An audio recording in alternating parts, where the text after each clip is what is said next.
فبأي آلاء ربكما تكذبان.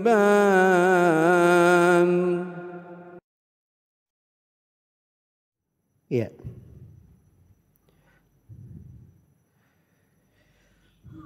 Contoh hadits hasan itu diterangkan di sini oleh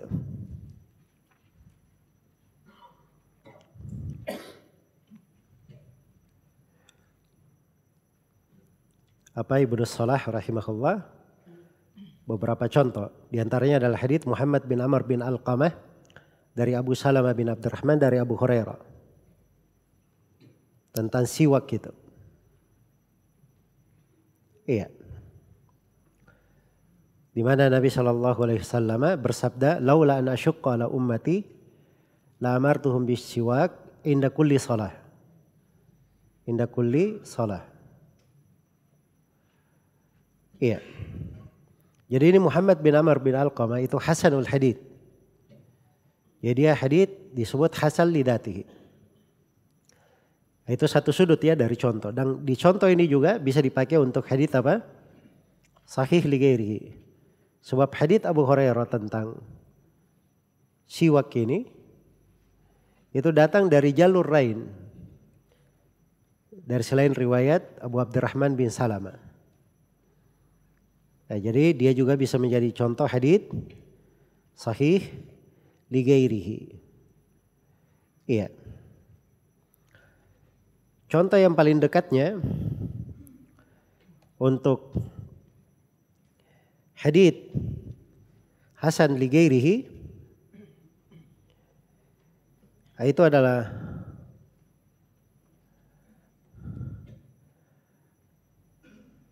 hadits Umar bin Al-Khattab radhiyallahu taala anhu.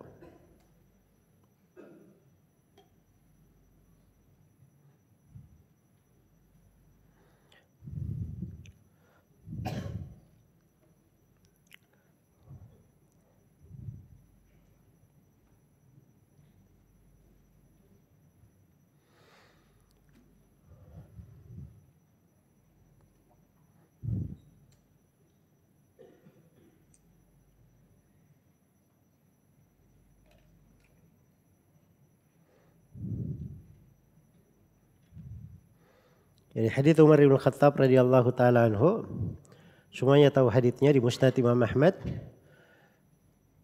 At-Tirmidzi dan Ibnu Majah. Dan ini dari hadits tambahan di Takmilah Ibnu Rajab terhadap Arba'in Nawawiyah. Rasulullah sallallahu alaihi wasallam bersabda, "Lau annakum tatawakkaluna 'ala Allahi haqqa tawakkulih la razaqakum kama yurzaqut tayr. Taqdu khimasa wa taruhu bitana." Ini hadits di jalur Ibnu Majah. Di jalur Ibnu Majah itu dari riwayat Ibnu Lahiyah, meriwayatkan dari Ibni Hubairah dari Abi Tamim Al-Jaishani dari Umar bin Khattab. Dari Ibnu Lahiyah, apa hukumnya Ibnu Lahiyah? Dhaiful hadits, lemah haditsnya. Iya. Tapi di riwayat At-Tirmidzi ada jalan Bakar bin Amr. Dia meriwayatkan dari siapa? Dari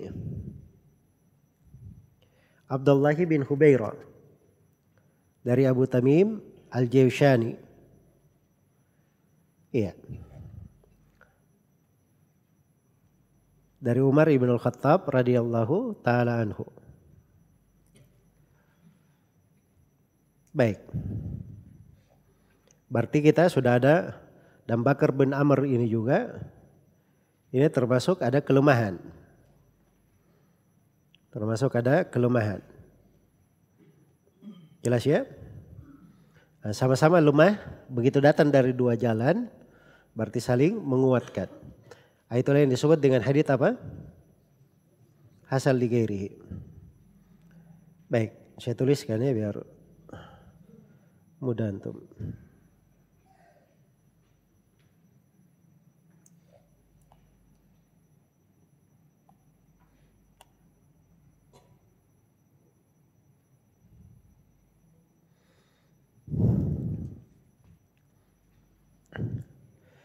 Baik, hadits apa matanya tadi?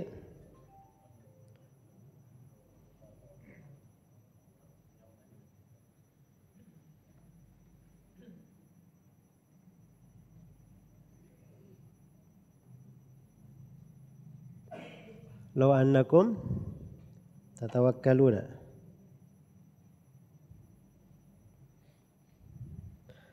Ini datang dari Umar Ibn al-Khattab.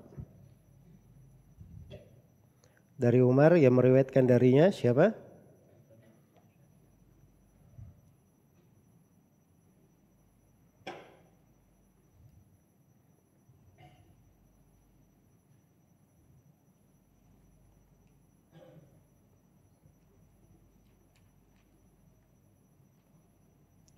Abu Tamim al-Jaushani. Dari Abu Tamim siapa? Abdullah ibn Hubairah. Dari Abdullah bin Hubairah ada dua.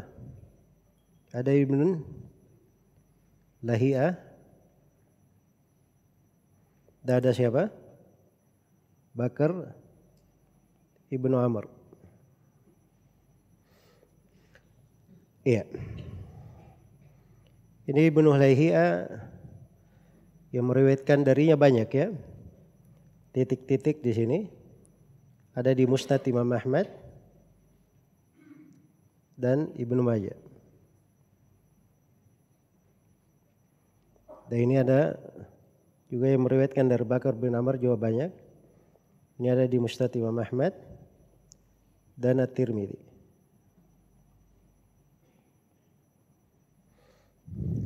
Lihat sekarang Ibnu Lahia dia apa? Dhaif. Ibnu Lahia rahimahullah dhaif. Bakar bin Amr juga dikatakan di biografinya syekh.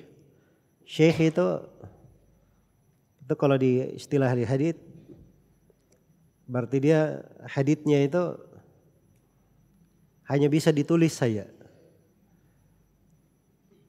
Dia diterima kalau ada dukungan dari riwayat lain. Jadi bahasa lainnya dia dhaif juga sebenarnya syekh. Jadi ini disebut dia dhaif juga. Nah sekarang dua dhaif ini. Dhaif ditambah dhaif. Saling menguatkan. Nah, inilah yang disebut dengan hadits apa? Hasan li ghairihi. Baik. Dipahami sampai sini? Kita selesai dari pembahasan Hasan li ghairihi. Kemudian At-Tirmidzi di sini menjelaskan tentang mana ucapan hadits hasanun sahih. Ini pembahasan kita yang ke-14. Baik. Dikatakan oleh penulis rahimahullahu taala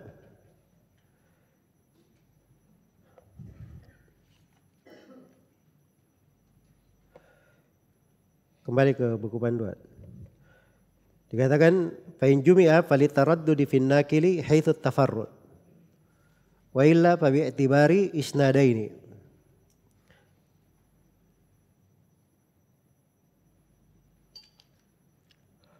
Baik. Sekarang beliau katakan fa in jumi'a kalau keduanya dikumpul. Apa maksudnya kalau keduanya dikumpul? Hah? Sahih dan hasan. Sahih dan hasan digabungkan bersama. Maka dikatakan hada hadithun hasanun sahih. Itu kira-kira gimana maknanya? Apa artinya? Ini kalimat ini hadithun hasanun sahih. Ini banyak dipakai oleh Imam At-Tirmidzi rahimahullahu taala. Dan dipakai pula oleh selainnya. Ada selain At-Tirmidzi yang menggunakan. Apalagi belakangan ini ada mustakhraj terhadap Sunan At-Tirmidzi ditulis oleh, sudah dicetak oleh At-Tusi rahimahullah. Iya. Dan kadang dipakai di sebagian ulama kalimat ini. Baik, sekarang ini masalah atau tidak ini hasanun sahih. Kan sudah dibahas. Hadits sahih beda dengan hadits apa? hasan. Sekarang ketika dikumpul bersama, apa maknanya hasanun sahih? Ini banyak sekali pendapat para ulama di dalam mengarahkan ucapan At-Tirmidzi tersebut. Tapi menurut Ibnu Hajar itu maknanya dua. Kalau dia punya satu sanad saja, maka hadits ini bisa hasan dan bisa sahih. Jadi orang yang melihatnya itu sebagiannya menilai ini hasan dan sebagiannya menilai itu sahih. Itu kalau dia punya satu sanad. Tapi kalau dia punya dua sanad, maka satu sanadnya hasan dan satu sanadnya yang lain adalah apa? Sahih. Itu penjelasan dari Ibnu Hajar rahimahullahu taala. Iya. Dan banyak dari orang-orang belakangan ini menukil dari apa yang disebut oleh Ibnu Hajar. Dan hakikatnya di dalam masalah ucapan At-Tirmidzi ini apa maknanya? Itu ada belasan pendapat di tengah ulama.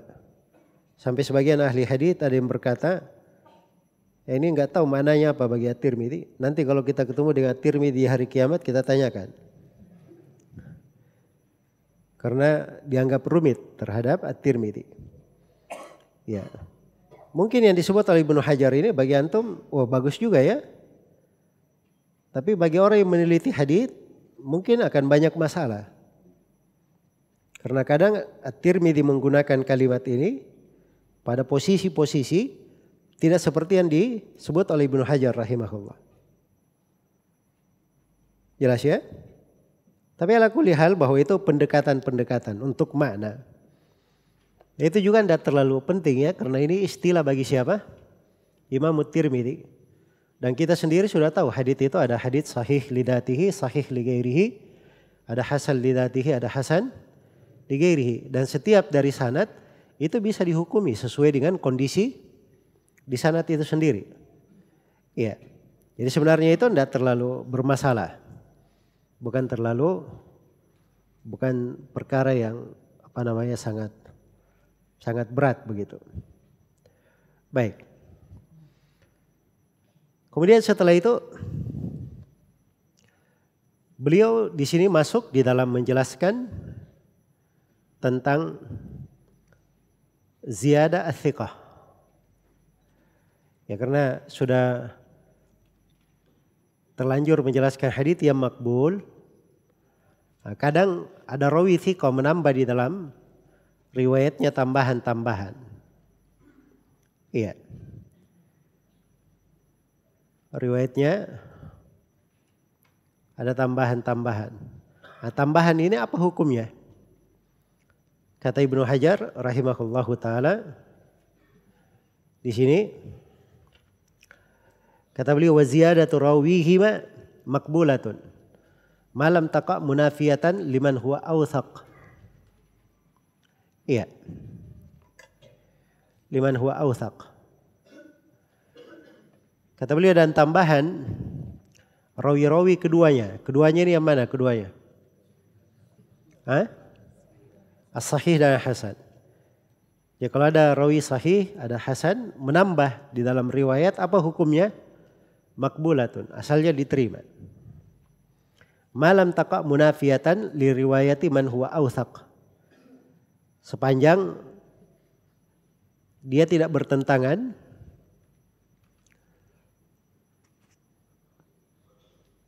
tidak berseberangan, tidak saling menafikan dengan riwayat orang yang lebih kuat.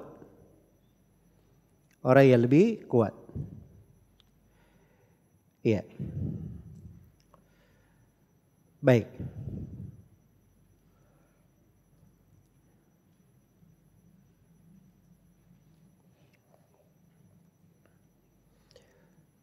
Jadi sini penulis rahimahullahu taala benar ya di dalam menyebutkan bahwa ziyadah dari ats-tsiqah itu memang asalnya diterima. karena dia rawi thiqah. Karena itu datang di dalam sebagian ucapan Al-Bukhari, beliau katakan wa ziyadatu thiqah maqbula dalam sahihnya. Dan itu ucapan ada di berbagai ucapan para ulama ahli hadits. Iya. Tapi apakah diterima secara mutlak tambahan dari rawi thiqah? Jawabannya tidak. Makanya Ibnu Hajar di sini memberi ketentuan. Kapan dia diterima? Kalau tidak bermunafah. Tidak bertentangan dengan riwayat orang yang lebih apa? Orang yang lebih thiqah. Iya. Tidak bertentangan dengan riwayat orang yang lebih thiqah. Baik. Jadi ini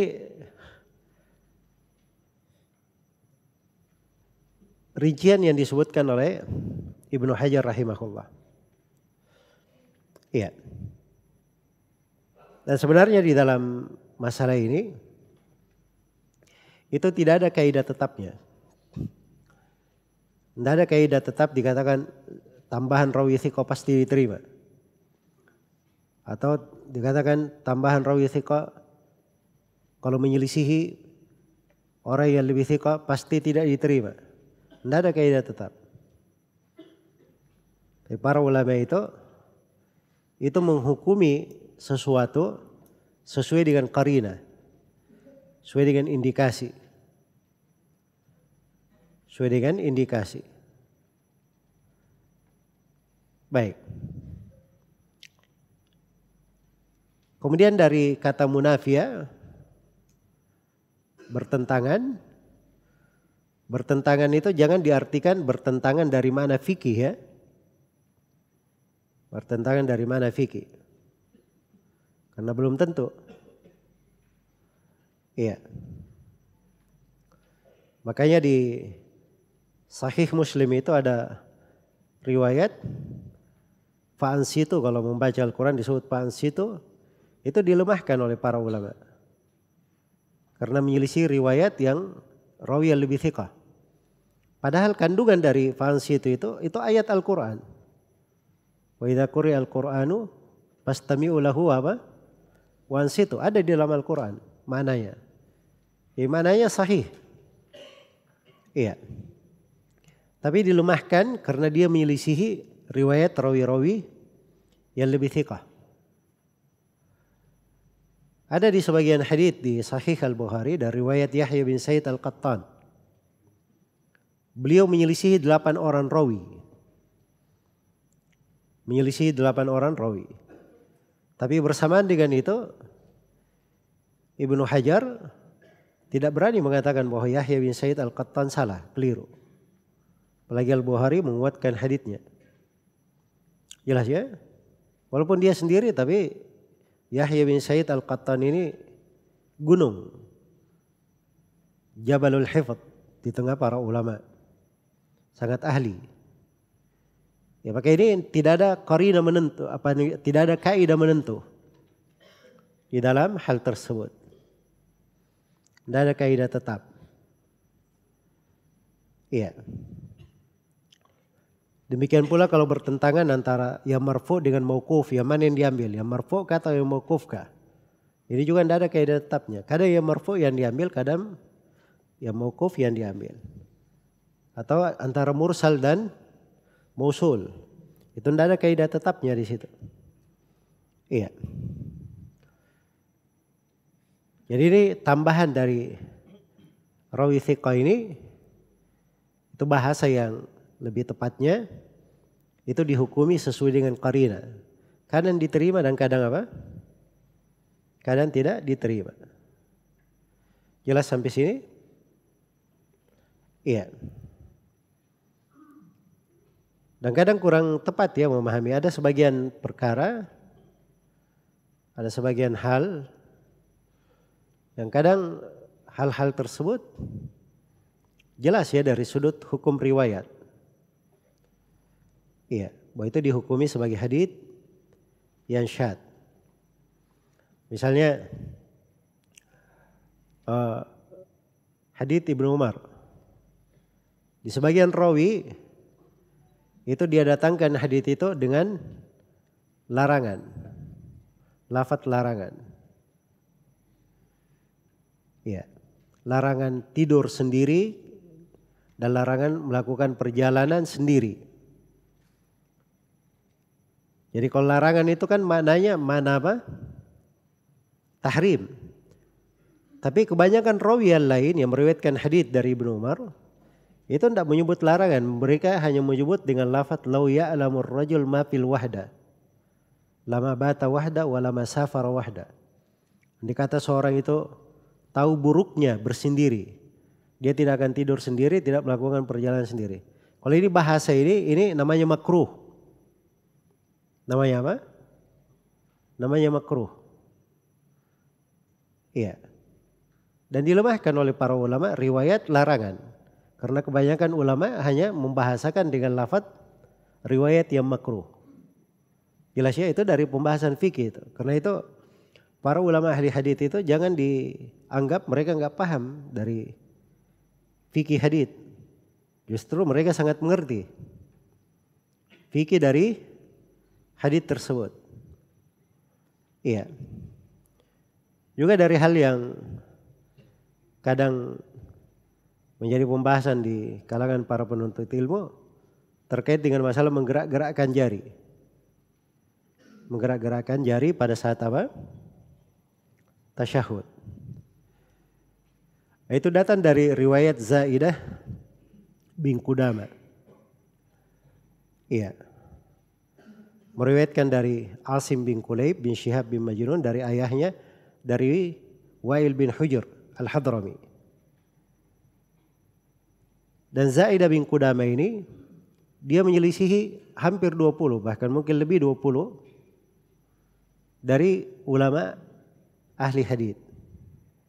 Yang meriwayatkan hadits yang sama dari Asim bin Kulayb semuanya tidak ada yang menyebutkan menggerak-gerakkan jari. Mereka hanya menyebut apa? Berisyarat. Jadi kalau seperti ini Zaidah bin Qudamah itu dia menyelisihi 1-2 orang saja dari 20 itu. Sebab satu dari 20 itu Sufyan, ada Sufyan Ats-Tsauri, ada Syu'bah bin Al-Hajjaj. Ini bukan sembarangan ini. Ini orang-orang yang dikatakan sebagai Amirul Mukminin fil hadits, dia selisihi. Jelas ya? Riwayatnya itu sulit diterima. Karena itu kadang orang berbicara itu berbicara yang datar saja di pembahasan. Jangan berlebihan. Oh ini Zaidah bin Qudamah ini di biografinya disebut dia thiqatun thabat atau thiqatun hafidh. Memang betul dia thiqah sangat kuat sekali. Betul. Tapi tidak ada di dalam ilmu riwayat itu rawi thiqah tidak pernah salah. Itu tidak ada ceritanya. Kata Yahya bin Ma'in, siapa yang berkata rawi thiqah tidak pernah salah itu kadzab, pendusta. Semuanya orang bisa salah. Apalagi dia menyelisihi riwayat yang lebih banyak. Syekh Al-Albani sendiri rahimahullah, beliau pernah menyalahkan riwayat Zaidah bin Qudamah karena menyelisihi 2 orang. Karena menyelisihi 2 orang. Di riwayat yang lain. Di hadits yang lain. Ini di hadits ini menyelisihi belasan orang. Jelas ya, menyelisihi belasan orang. Karena itu kaidah-kaidah hadits memang betul kalau Syekh Al-Albani berijtihad beliau menguatkan itu ijtihad beliau rahimahullah. Tapi dengan bentuk yang seperti itu, ketiga yang tidak meriwayatkan menggerak-gerakkan itu lebih banyak, itu harusnya lebih diterima. Karena itu menggerak-gerakkan jari dilemahkan oleh Syekh Muqbil rahimahullahu ta'ala dan mungkin mayoritas ulama Yaman, ya, melemahkan dari hadits tersebut. Jelas ya? Jadi maksudnya di sini bahwa tambahan rawi thiqah itu tidak ada kaidah tetapnya. Tidak ada kaidah tetapnya. Apakah diterima atau tidak diterima. Tapi itu diperlakukan sesuai dengan indikasi. Qarinah dan indikasi. Baik. Kemudian beliau berkata, selesai ya pembahasan tentang makna ziyadatut thiqah. Dan juga sudah selesai pembahasan tentang hukum ziyadatut thiqah. Jadi hukum ziyadatut thiqah tadi apa? Apa hukumnya? Hukumnya adalah dihukumi sesuai dengan apa? Indikasi. Kadang diterima dan kadang tidak diterima sesuai dengan indikasinya. Baik. Kemudian setelah itu beliau katakan di pembahasan yang ke-17 definisi mahfudz. Kata Ibnu Hajar rahimahullah, "Fa in khulifa bi arjah farrajihul mahfudz wa muqabiluhu asyad." Ya, ini istilah lain ya. Disebut oleh Ibnu Hajar rahimahullahu taala di sini. Iya. Jadi kalau dia sekarang ada rawi thiqah, dia diselisihi oleh rawi yang lebih rajih darinya. Yang lebih rajih ini disebut al-mahfudz. Dan rawi thiqah yang tidak kuat ini, yang yang kalah ini disebut sebagai asyad. Dihitung syad. Jelas ya? Baik. Dan di sini Al-Hafidz Ibnu Hajar rahimahullahu taala mendefinisikan asyad itu apa? Saya di poin al-mahfudz di situ ya, al-mahfudz. Ya, jadi ada rawi, ada hadits yang kuatnya, yang paling rajihnya itu disebut hadits mahfudz. Hadits yang tidak rajih, yang kalah ini tadi, itu disebut hadits lemah, hadits syadz namanya. Ibnu Hajar definisikan syadz itu apa? Kata beliau, asyaddu ma rawahul maqbulu mukhalifan liman huwa aula minhu. Jadi syadz itu apa yang diriwayatkan oleh rawi makbul menyelisihi orang yang lebih layak darinya. Menyelisihi orang yang lebih layak darinya. Baik.